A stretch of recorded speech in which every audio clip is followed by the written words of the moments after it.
2 साल पहले एक अनजान लड़के से फोन पर मेरी दोस्ती हो गई। हमारी बात मैसेज या ऑडियो कॉल पर होती थी। हम दोनों ने कभी एक दूसरे को नहीं देखा था। उसका लहजा इतना अच्छा था कि मुझे उससे मोहब्बत हो गई।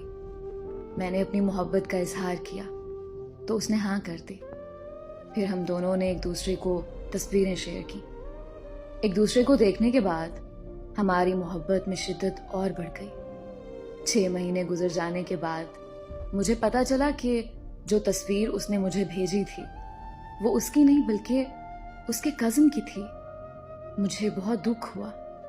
जिस चेहरे को मैं दिल में बसाकर दिन रात प्यार भरी बातें करती थी, वो चेहरा उसका नहीं बल्कि किसी और का था। फिर उसने मुझे अपनी तस्वीर भेजी जो कि मुझे पसंद नहीं आई, तो मैंने उसे बात करना बंद कर दी।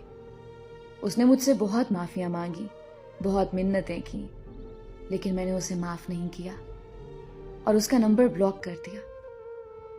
कुछ अरसे के बाद मैं बहुत बीमार हो गई और इलाज के बावजूद मुझे शिफा नहीं मिल रही थी। तो मुझे लगने लगा कि शायद मैंने उस लड़के को माफ ना करके उसका दिल दुखाया है, जिसकी सजा मुझे अल्लाह दे रहा है। मैंने उसे अनब्लॉक किया और उसे माफी मांगी। उसके माफ करने के बाद मैं जल्दी ठीक हो गई। हम फिर से एक दूसरे के साथ दिन रात बातें करने लगे। इस बार मोहब्बत की शिद्दत पहले से कई गुना बढ़ चुकी थी, लेकिन किस्मत का खेल देखो, मेरे साथ फिर धोखा हो गया।